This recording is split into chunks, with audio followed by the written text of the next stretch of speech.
The ice doesn't warn you before it breaks. 1 second, David Kellerman is standing on 2 feet of solid frozen lake.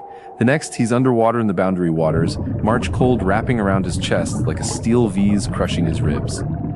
43 degrees Fahrenheit. That's the temperature of the water beneath Minnesota ice in early spring.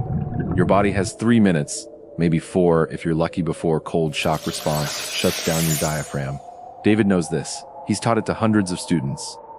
But knowledge doesn't keep you warm when you're soaked to the bone, and the sun is 2 hours from setting. He claws his way onto solid ice, gasping, every nerve ending screaming. The sound of his own breathing, ragged, desperate animal fills his ears. His dry bag, the one with his fire starter kit, his backup lighter, his ferro rod, is gone. 30 feet down in black water, his sleeping bag, waterlogged and useless, floats away under the ice shelf before he can grab it. He watches it disappear, just watches. His brain too slow to react. The temperature will hit -20 tonight. He's 35 miles from the nearest extraction point. No cell service, no PLB because real woodsmen don't need electronic babysitters. His own words, said with a smirk to his wife 3 days ago. Sarah's face flashes in his mind. 7 months pregnant. He promised her this was the last solo trip. "One more time, babe, then I'm done. Just me in the wilderness the old way." The old way is about to kill him. His hands are already going numb, that pins and needles burn, transitioning to nothing. His boots are full of water, each step a sloshing weight. Every piece of clothing on his body freezes stiff within 90 seconds of crawling out. He can hear it, the crackle of ice forming on wet fabric, a sound like cellophane crinkling. In the dead of winter, the smallest mistake is a death sentence. This is ice survivors. David Kellerman didn't stumble into the wilderness. He was born for it. 51 years old, 28 years teaching wilderness survival, so when he planned this March expedition, a 4-day solo traverse across the northern Boundary Waters, Canoe area, he made a point. Minimalist gear, traditional methods only, film the whole thing, prove the critics wrong. Sarah, his wife, wasn't thrilled. "David, I'm 7 months pregnant. What if something happens?" "Nothing's gonna happen. I've done this route a dozen times." "Not in March." "Not alone." He kissed her forehead. Her hair smelled like the lavender shampoo she always used. "This is the last one, I promise. After this, I'm a homebody, dad mode full time." She made him promise to check in at Sawbill Lake, the halfway point. He never made it to Sawbill. March 14th, 2024, 2:47 p.m. Moose Lake, Boundary Waters Canoe Area Wilderness, northern Minnesota. The ice looked perfect. David had tested it. That morning augured 3 holes at different points along his planned route, 18 inches thick. Solid blue ice, the dense kind that holds a pickup truck. The auger had bitten through with that satisfying resistance, not too soft, not brittle. Early spring in the Boundary Waters is unpredictable, but this was textbook safe. He'd been crossing frozen lakes for 3 decades.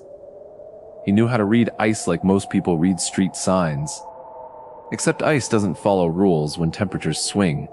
The day had been unseasonably warm, 38 degrees by noon, bright sun, glinting off the snow like a million tiny mirrors. David barely noticed. He was in his element, pulling his sled behind him, documenting the trip on his helmet cam. The rope attached to his harness made a steady swish-swish sound with each step. "Day 3 of the crossing," he narrated, voice steady and confident. "A lot of people ask me why I don't use modern navigation. Here's why. When you rely on technology, you stop using the most important survival tool you have, your brain. Indigenous peoples traveled these waters for thousands of years. They didn't need satellites. Neither do I." He was proving a point to his critics, to himself. The ice groaned beneath him. Not a crack, a groan, deep and resonant, like the lake was waking up. The sound traveled through his boots, up his legs, into his spine, a low-frequency rumble that made his teeth vibrate. David stopped, old instinct kicking in. Ice makes noise. That's normal. Expansion, contraction, the natural settling of a frozen surface. But this sound was different. Lower, more hollow, like standing on the skin of a drum. He knelt down, brushed away the surface snow with his gloved hand. The crystals were wet, heavy.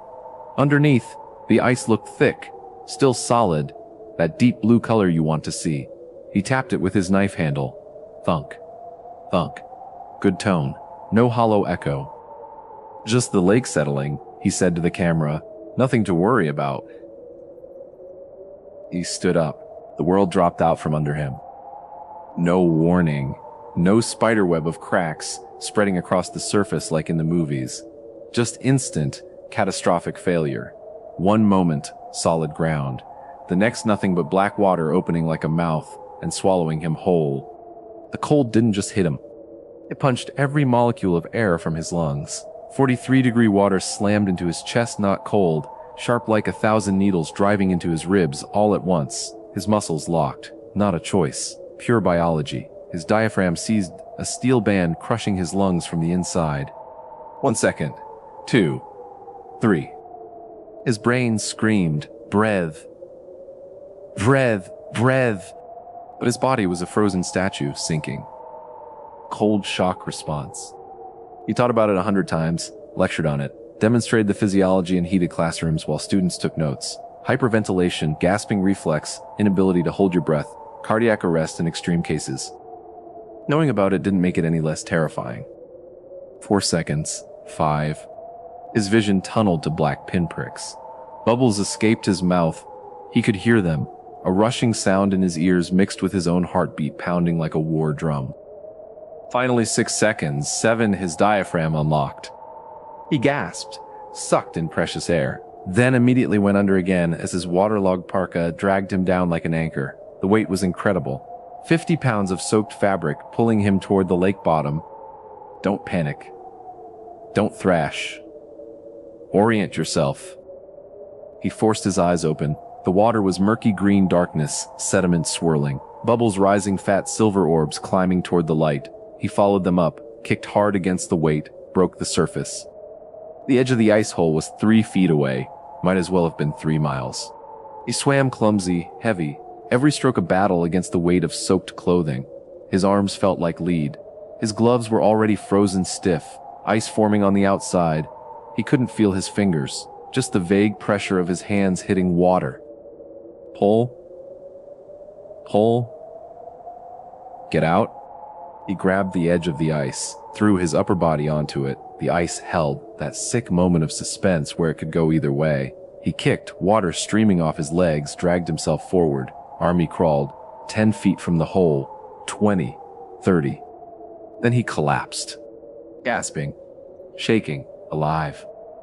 For now, he rolled onto his back, staring at the sky. Perfectly blue, indifferent. A raven called somewhere overhead that harsh, croaking caw.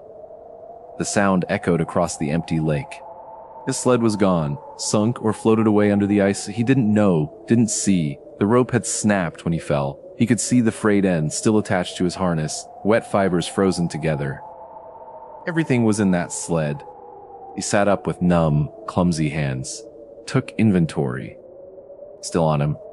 Soaked parka and base layers. Already stiffening. Wool pants frozen solid. He could hear them creak when he moved. Boots full of water, each one weighing 10 pounds. Knife on his belt. Hatchet in chest holster. Small compass in pocket. Waterproof match case empty. He'd used the last match 2 days ago. Gone with the sled. Sleeping bag. That just... Stove and fuel. Food 3 days worth. Fire starter kit. Ferro rod, backup lighter, char cloth, birch bark tinder. Dry clothes. First aid kit. Map. Not that he used it much. He started laughing. Bitter, borderline hysterical. The sound came out wrong, too high-pitched, edged with panic. No fire kit. The one thing you never go without in winter. And he, David Kellerman, expert wilderness instructor, had packed it all in one bag instead of distributing critical gear. Rookie mistake. Fatal mistake. The laughter died in his throat, choked off. The sun was already sinking, orange light slanting across the ice. Maybe 2 hours of daylight left. Temperature dropping fast. He could feel it, the air getting sharper, biting exposed skin. His body was shaking violently now, not from fear, from biology. Core temperature already falling. Wet clothes accelerating heat loss 30 times faster than dry. The wind picked up, just a whisper at first, then stronger, cutting through wet fabric like it wasn't even there. He had to move, had to get warm, had to make fire. But how do you make fire with no fire starter? The answer came from decades of teaching: friction fire, bow drill, hand drill. It was possible. Difficult, but possible.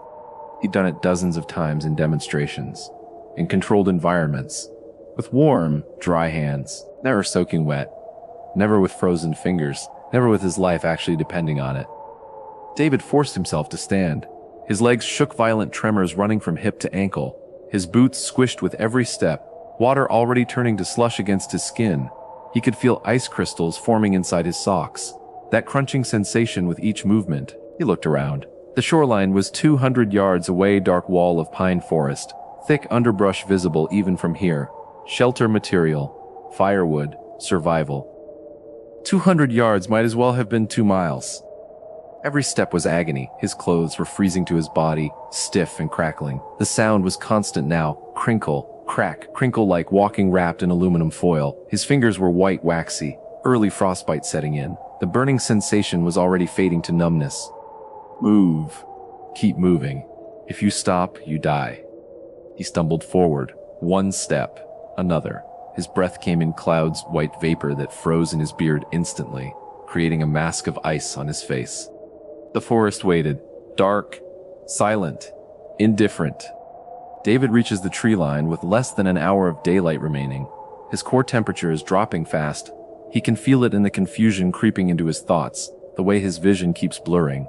He has no fire, no shelter, and his hands, the tools he needs to save his life, are already going numb. The clock is ticking, and frostbite doesn't wait for second chances. The forest felt like a cathedral, silent, indifferent, watching. David collapsed against the large white pine, chest heaving, breath coming in ragged clouds that hung in the still air. The bark was rough against his back. He could feel it even through the frozen layers of clothing. His whole body shook with violent shivers, a good sign actually.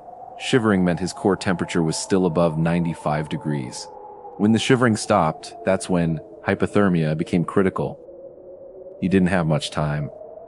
Assess, prioritize, act. The mantra he drilled into students for 28 years.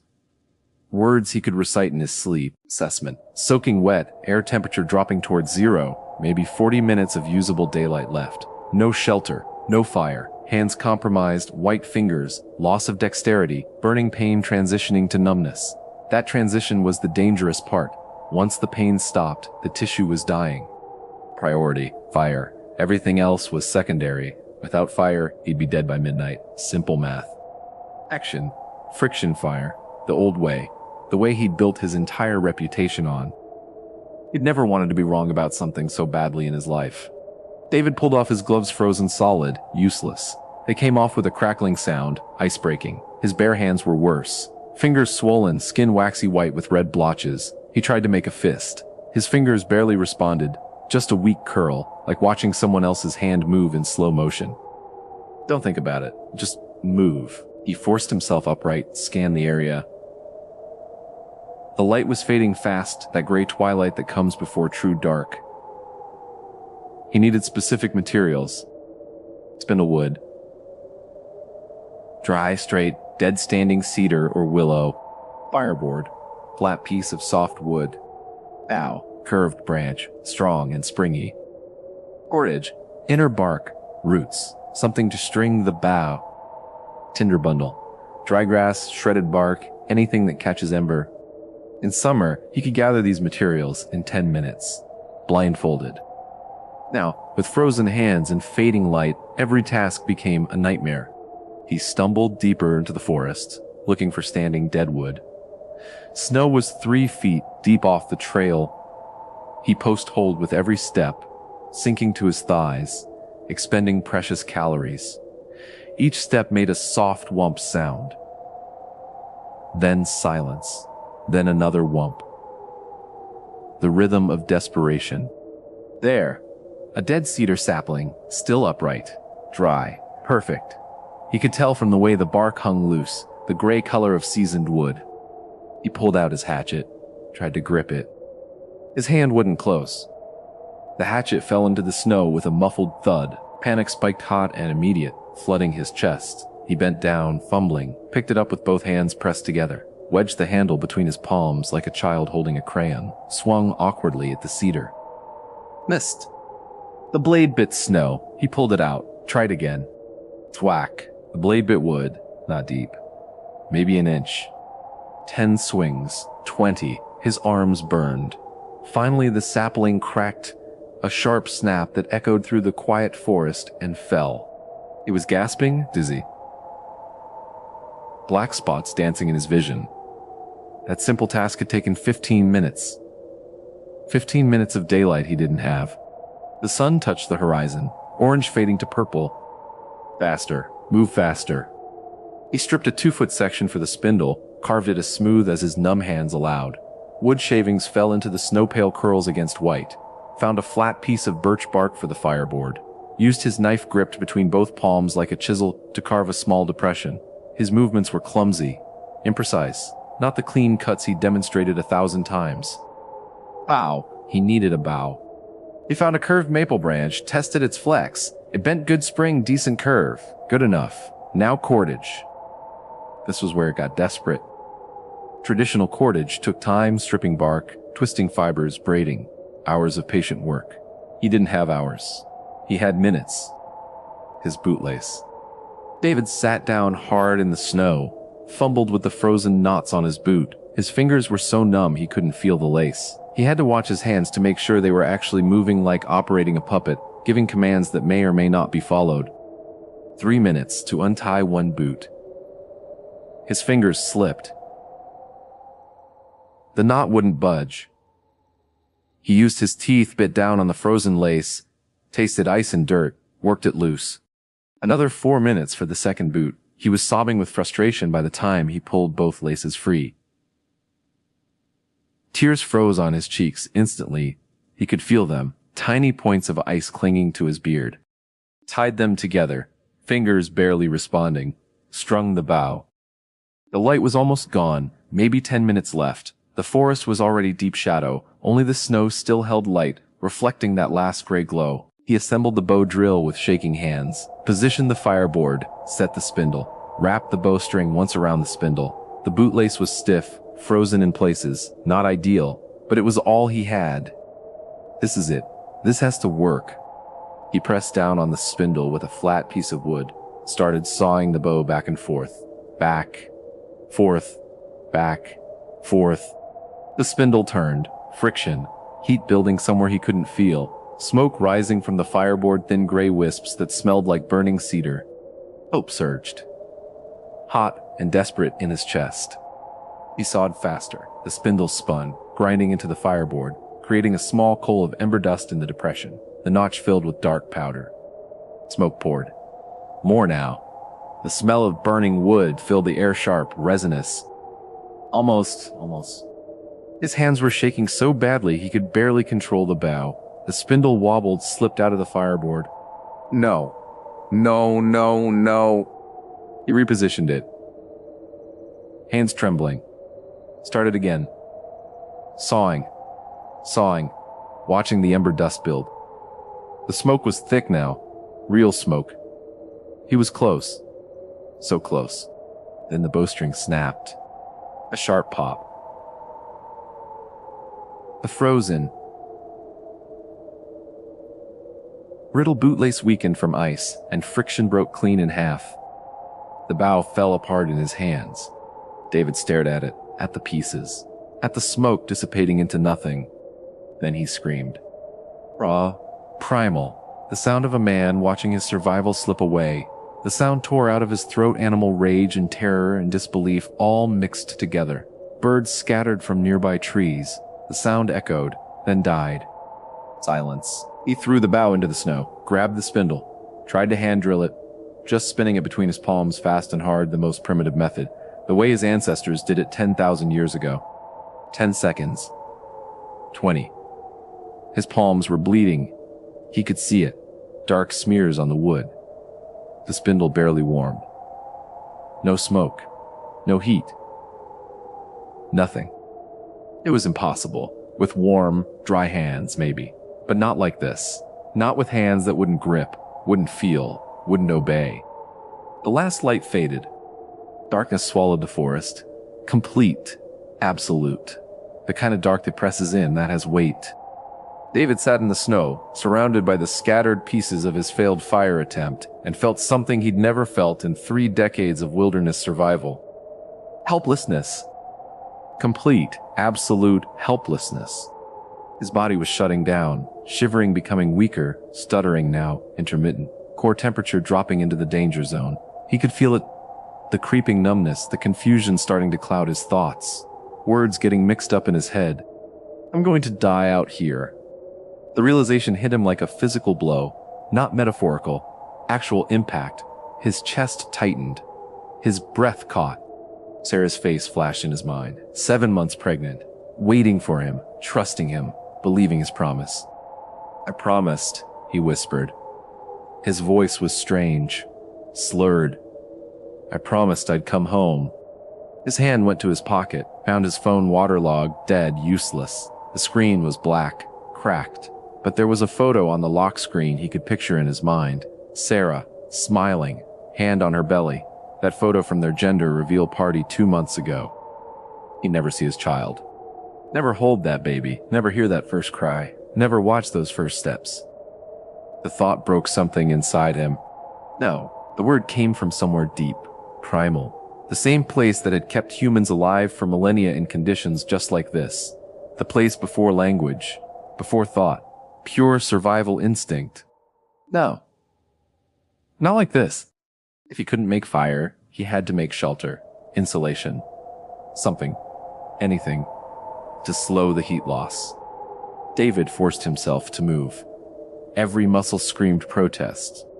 He scooped snow with numb hands, couldn't feel them at all now, just watched them move like foreign objects, piled it into a mound, packed it down, dug into it with his hatchet, creating a small cave, a quingy, the emergency snow shelter he'd taught 1,000 times in warm classrooms. It took an hour. Every movement was torture. His hands were destroyed, bleeding, frozen, barely functional. The blood was dark against the white snow. He could see it but not feel it. But he finished it. He crawled inside on hands and knees. The space was small, barely big enough to curl up in. He pulled pine boughs over the entrance to block wind. The needles scratched his face. He smelled the sharp scent of pine sap. Curled into the fetal position on the snow floor. The shelter would keep him alive. Maybe. It was insulation, not warmth. His core temperature would still drop. Just slower, buying time. He might make it to morning. Maybe. Probably not. In the darkness of the snow cave, David Kellerman closed his eyes and prayed for the first time in 20 years. His lips moved but no sound came out. Just breath. Just hope. Just please. Night falls. David is sheltered but soaked and freezing. His core temperature continues to drop degree by degree, minute by minute. By 3 a.m., hypothermia will transition from moderate to severe. His body will stop shivering. His brain will start shutting down. And in the final stages, he'll experience something called paradoxical undressing, the irrational urge to remove clothing as his dying brain misfires. The old way isn't working, and dawn is 8 hours away. Time stopped meaning anything. David drifted in and out of consciousness, not sleep, exactly. Something worse, a gray space between awake and dreaming where his mind couldn't quite hold onto reality. Thoughts slipped through his fingers like water. It was cold. So cold his body had stopped registering in his pain, just absence. Like his nerves had given up trying to send signals. The shivering had stopped. That was bad. He knew that was bad. Somewhere in the fog, the teacher part of his brain was screaming warnings. Shivering meant your body was still fighting. When it stopped, it meant your core temperature had dropped below 90 degrees. Severe hypothermia. Organ failure territory. Stay awake. Have to stay awake. But awake meant feeling everything. The burning in his hands, frostbite eating through tissue, cell by cell. The crushing fatigue that pressed down on his chest like a physical weight. The hopelessness. His mind wandered. Untethered. Drifting. He was back in his workshop, teaching a winter survival course. 20 students hanging on every word. He could see them, young faces, notebooks open, pens moving. The room smelled like coffee and wet wool from coats drying on radiators. Hypothermia is insidious, he was saying. His voice echoed. You don't realize it's happening. Your brain slows down. You make irrational decisions. You feel warm when you're freezing. You take off your clothes. You lie down in the snow, and you don't get back up. One student raised her hand. He could see her face clearly: red hair, freckles, earnest expression. What if you can't make fire? You always make fire, he'd answered, confident, arrogant. If you know the skills, you always make fire.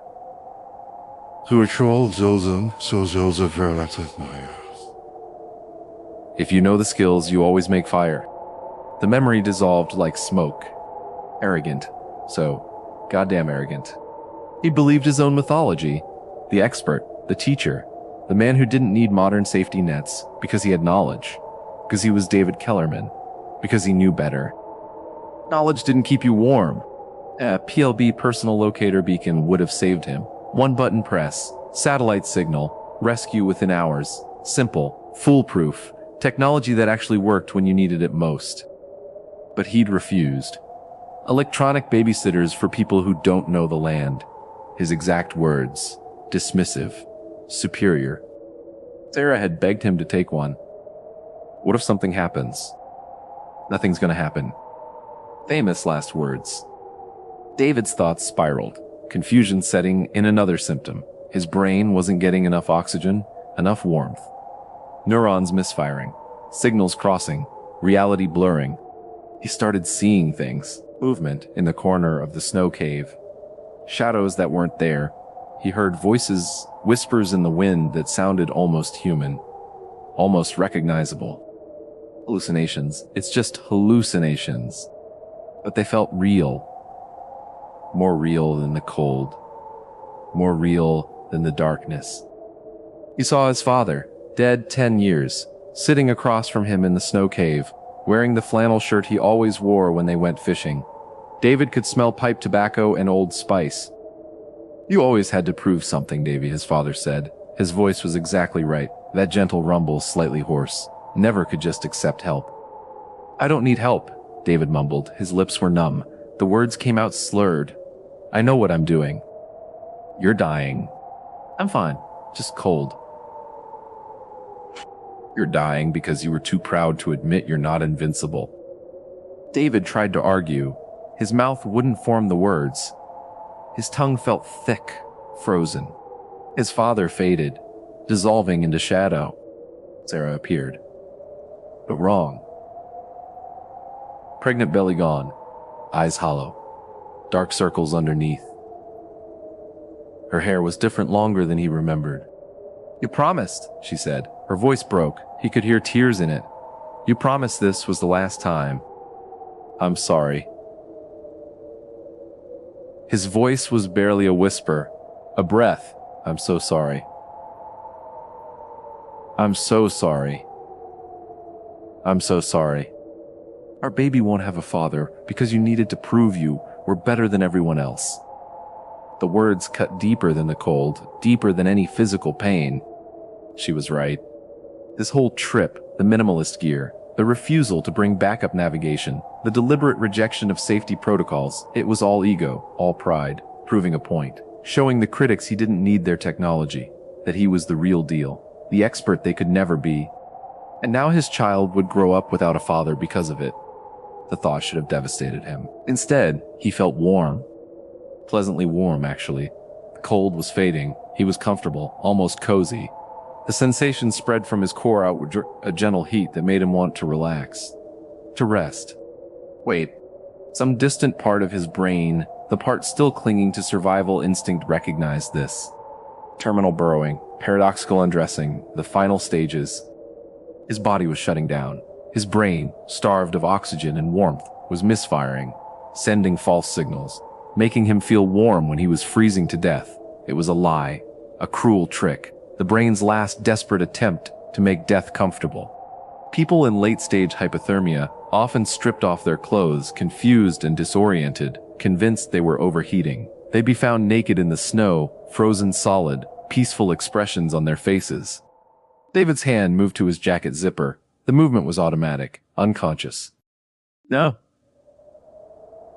Don't? That's your brain lying to you. But he felt so warm, too warm. The jacket was suffocating, heavy, trapping heat. He needed it off, needed to cool down. His fingers fumbled with the zipper, found it, started to pull. Stop. You're dying. This is how you die. He forced his hand away, tucked it back inside his jacket. The effort was enormous, like moving through molasses. The warm feeling persisted, seductive, inviting. So easy to just give in. Just rest. Just close your eyes and rest. Sleep. Everything will be fine. No. The word came out slurred, barely audible, but it was defiance, resistance. No, not yet. He thought of Sarah, really thought of her, not the hallucination, the real woman. The way she laughed, head thrown back, eyes crinkling. The way she worried about him, hands twisting together when she was anxious. The way she'd looked when she told him she was pregnant, terrified and elated, and hopeful all at once, eyes shining with tears. You're gonna be a dad, David. He cried. 49 years old, thought he'd missed his chance.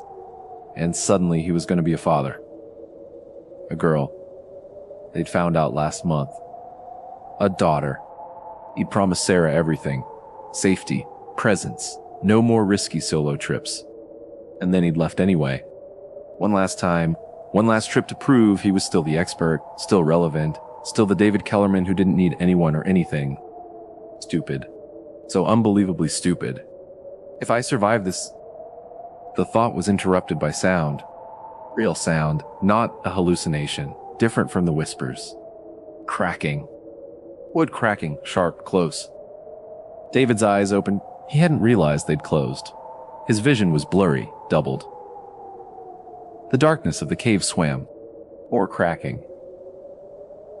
Then footsteps. Heavy. Methodical. The distinctive crunch of something large moving through deep snow. Not the light patter of a rabbit or fox. Something big. Animal. His brain struggled to process. What animals were active in March? In the boundary waters? Wolves, timber wolves, packs of them. Black bears coming out of hibernation. Hungry. Aggressive. Moose. Unpredictable. Territorial. Any of them would be a problem. He had no fire to scare them off. No energy to fight, no strength left. If something decided he was food or a threat, he was done. The footsteps stopped. Silence. Heavy. Waiting. David held his breath, or tried to. His breathing was shallow, irregular, each breath a wheeze.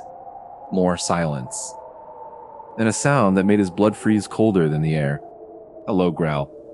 Deep, resonant, the kind of sound you feel in your chest. Wolf. The entrance to his snow cave covered with pine boughs rustled. Needles falling. Something was there, right there. Something was sniffing. Investigating, he could hear it, long inhalations, the wet sound of a nose working. David's hand went to his knife. His fingers touched the handle, but he couldn't feel it, couldn't grip. The knife might as well have been welded to his belt. The pine boughs shifted, parted. A shape appeared in the darkness, massive, four-legged, eyes reflecting what little light filtered through the entrance yellow-green pinpricks in the black. Not a wolf. Bigger. Timber wolf. Alpha. Maybe 120 pounds of muscle and teeth. The wolf's eyes caught what little moonlight filtered through the clouds. Yellow-green, intelligent, assessing, hungry. It had smelled him. Blood from his damaged hands. Weakness. Easy prey. Wounded animal. David tried to move.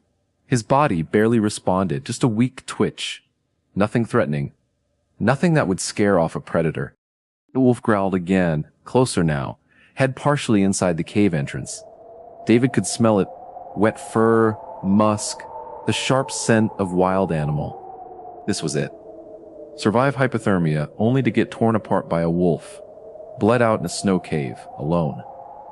Undiscovered. The universe had a sick sense of humor.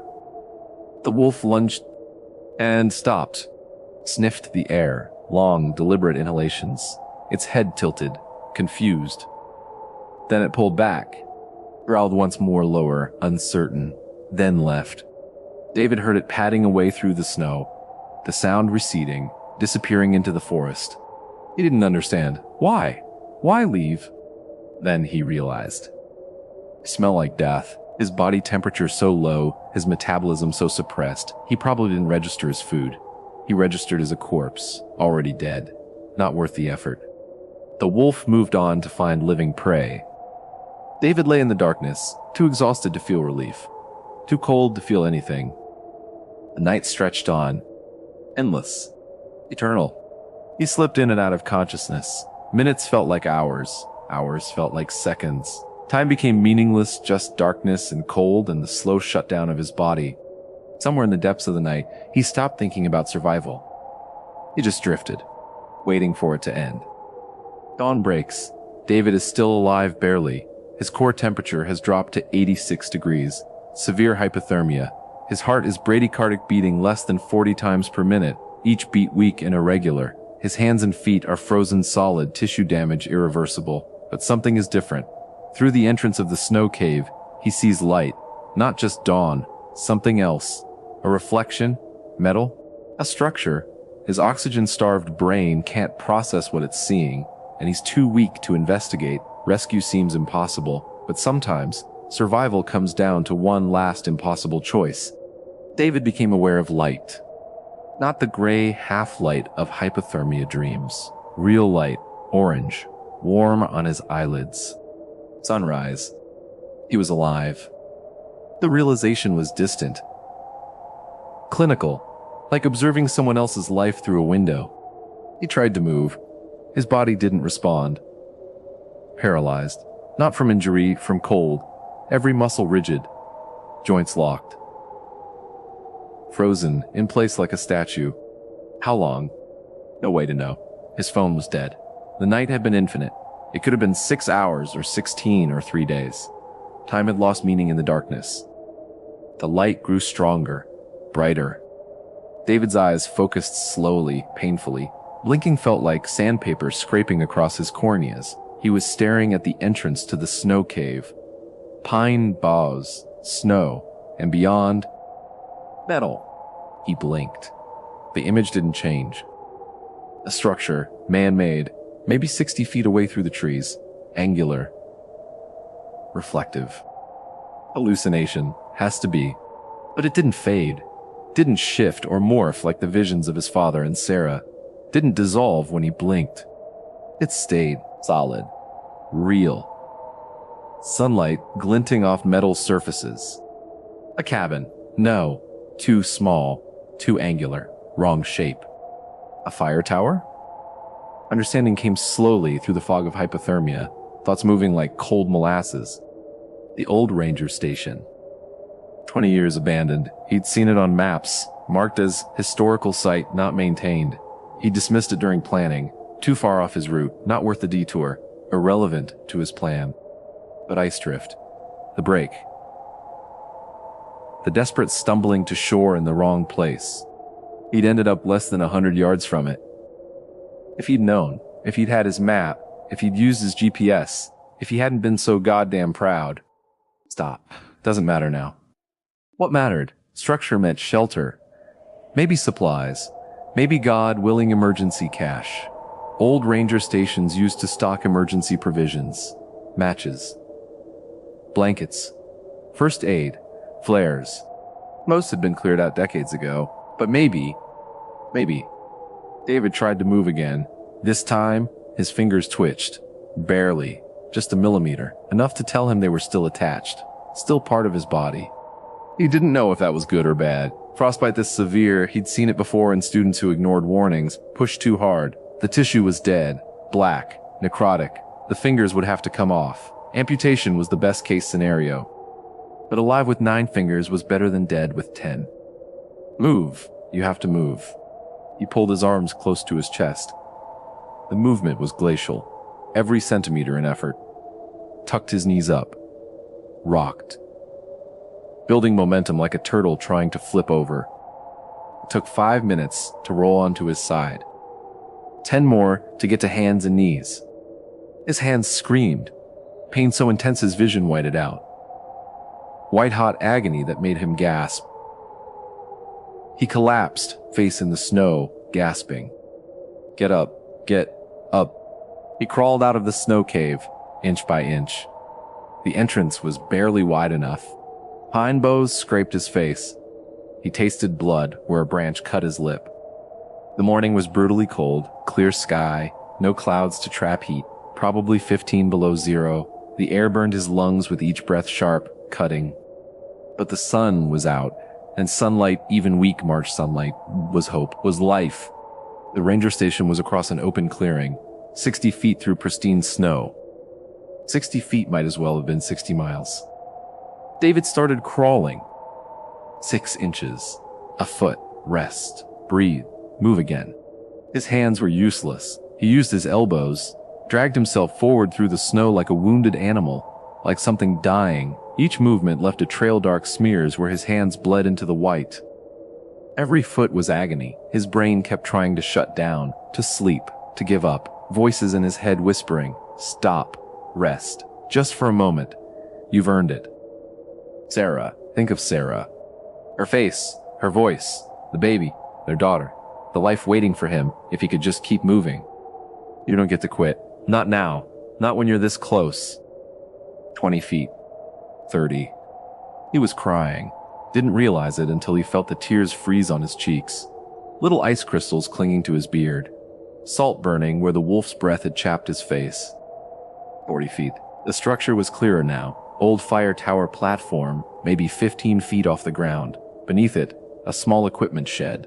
Door hanging half-open dark gap like a missing tooth. 50 feet. His vision was tunneling. Darkness creeping in from the edges, narrowing, going black. Not yet. Please, not yet. 60 feet. His hand, what was left of it, touched the shed's wooden wall. Rough planks, weathered, real. He'd made it. David pulled himself upright using the doorframe. His legs wouldn't hold weight. He stumbled inside, half falling through the entrance, collapsed against the far wall. The shed was small. Maybe 8 by 8 feet. Shelves on the walls, most empty. Broken equipment scattered around, rusted tools, rotted rope, collapsed cardboard boxes. And in the corner, a metal box. Stenciled letters painted in faded yellow, emergency supplies. His heart rate spiked, dangerous for someone in his condition, but he didn't care. Hope flooded through him, hot and desperate. He stumbled forward, grabbed the box with clumsy hands. The metal was ice cold against his damaged skin, wrenched it open. The hinges shrieked metal on metal, loud in the silence. Inside, a wool blanket, moth-eaten but intact, dark green, heavy. A tin cup, dented. A first aid kit expired by 20 years, but sealed in plastic. 3 road flares, red cylinders with instructions printed on the side. And David's hand closed around it, shaking. A Zippo lighter. Silver. Worn, heavy in his palm. He pulled it out, flipped it open with numb fingers. The click was loud. Familiar. Beautiful. Struck the wheel. Nothing. He tried again, and again. Metal scraping. Sparks, but no flame. No, please, please. His hands were shaking so badly he could barely hold it. Tears streaming down his face now. Freezing instantly. 10th try. 11th. 12th. Spark. Flame. Small, flickering, orange, but real. David started sobbing. Deep, racking sobs that shook his whole body. The flame wavered but held. He grabbed the wool blanket with one hand, wrapped it around himself with clumsy, frozen fingers. Then he gathered what little flammable material he could find, old papers from a collapsed box, yellowed and brittle. A broken chair leg, birch bark peeling from firewood stacked in the corner. Made a small pile on the shed floor, away from the walls, safe. Lit it with the Zippo. The paper caught first. Yellow flame spreading, then the bark, then the wood. The flames grew, weak at first, then stronger. Orange light filling the shed. Smoke rising. Heat. Blessed, beautiful, impossible heat. David collapsed next to the fire, pulled the blanket tighter, let the warmth wash over him. It hurt. The heat on frozen skin felt like burning, like torture. But it was life. It was survival.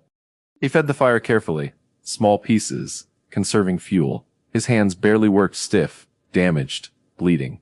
But he managed, one piece at a time. The hours blurred. He melted snow in the tin cup, held it over the flames until the ice turned to water, drank. His body screamed for hydration, dehydration, a silent killer in winter survival. The water tasted like metal and smoke. It was the best thing he'd ever tasted. He opened the first aid kit, found a roll of gauze, wrapped his hands as best he could. The tissue was black in places. Dead. Gray-white in others. Waxy. He couldn't feel most of his fingers. Just the thumbs. Maybe. He'd lose them. 7 fingers. Maybe 8. Probably both hands, partially. Maybe feet, too. But he'd live. By noon, he'd stabilized. Core temperature rising. 90 degrees. 92. Brain clearing like fog lifting. Thoughts becoming coherent again. Linear. He pulled out the road flares. 3 of them. 30-second burn time each. Instructions on the side in faded print. Enough to signal. If anyone was looking, if search and rescue had been activated, would Sarah have reported him missing? He was supposed to check in at Sabo Lake 2 days ago. When he didn't, she would have called. No question. She would have called immediately. Rangers would have started a search. Protocol. Standard procedure for overdue backcountry travelers. But the Boundary Waters was 1,000,000 acres. Finding one man in that vastness, one tiny figure against endless white, was like finding a needle in a haystack. Impossible odds. He had to try. David waited until mid-afternoon. 2 p.m., maximum visibility for air search. Sun high. Shadows short. Best chance. Then he forced himself to stand, legs shaking, wrapped in the blanket like a cloak. Stumbled outside, into the clearing. Planted 2 flares in the snow. 10 feet apart, struck the caps. They ignited with a hiss. Brilliant red smoke poured into the sky. Thick. Unmistakable. The color of emergency. Of desperation. He held the 3rd flare ready, waiting. Watching the sky. 5 minutes. 10. Nothing. Just blue sky. Endless. Empty. 15 minutes. The smoke continued to rise. A pillar of red against blue. Then a sound. Faint. Rhythmic. Mechanical. His heart stopped. Helicopter. The sound grew louder, closer, a distinctive hoop, hop-hop of rotor blades cutting air. David lit the 3rd flare, waved it above his head with arms that barely functioned. Back and forth, red smoke trailing. The helicopter appeared over the tree line, red and white. Coast Guard markings visible on the side. They'd seen him. The helo circled once, low. The rotor wash blew snow into blinding clouds. Then it descended, landing in the clearing 30 feet away. David collapsed to his knees, blanket falling away, hands raised, waving weakly. 2 figures jumped out, orange flight suits, running toward him through the snow. "We've got you. You're okay. We've got you." Hands on his shoulders.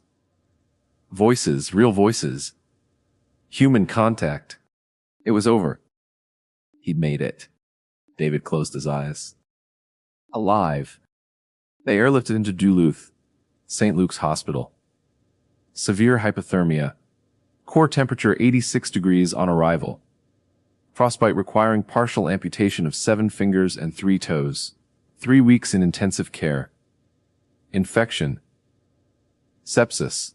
Touch and go for the first week. Sarah was there when he woke up. She didn't say anything, just held his ruined hand, the one with 3 fingers remaining, and cried, silent tears streaming down her face, her pregnant belly pressed against the hospital bed rail. "I'm sorry," he whispered. His voice was hoarse. Damaged from screaming, from cold. "I'm so sorry." "You're alive," she said. Her voice broke. "That's all that matters." But it wasn't. Not really. David Kellerman lost more than fingers in the Boundary Waters. He lost his arrogance, his pride. the mythology he'd built around himself. For 28 years, he taught wilderness survival as a set of skills knowledge you could master, techniques you could perfect, and if you were good enough, skilled enough, experienced enough, you were invincible. The wilderness taught him different. No amount of skill makes you invincible. Nature doesn't care about your experience. Pride kills faster than cold. 3 months later, standing in front of a new class, hands wrapped in adaptive gloves, walking with a cane from nerve damage in his legs, David told his story. "I want you to see what arrogance looks like," he said. He held up his damaged hands, 3 fingers on the right, 2 on the left, stumps where the others had been. "This is what happens when you think you're too good for basic safety protocols, when you prioritize ego over survival." He showed them the gear list from that trip, everything he'd refused to bring, written on the whiteboard in black marker. A PLB would have saved me in 6 hours instead of 4 days. A backup fire kit distributed across my gear instead of in one bag would have kept me warm. A GPS would have shown me the ranger station I stumbled past in the dark. He paused. Let the words sink in. I almost died proving I didn't need those things. And for what? To win an argument with strangers on the internet. To prove I was tougher than technology. The classroom was silent. 20 students. Young faces. Wide eyes. "Here's what I want you to take from this," David said. "Wilderness skills are essential.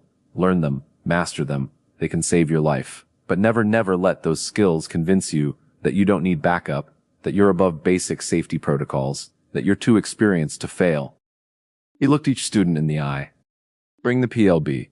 Bring the GPS. Bring redundant fire kits and emergency shelters and all the technology that traditional survival culture sometimes mocks, because when everything goes wrong, and it will go wrong, those tools are the only thing between you and a frozen grave." David's voice softened.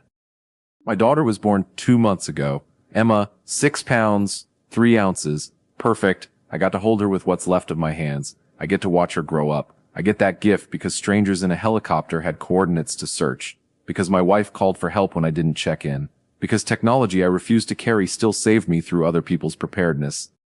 He smiled, sad but genuine. Real.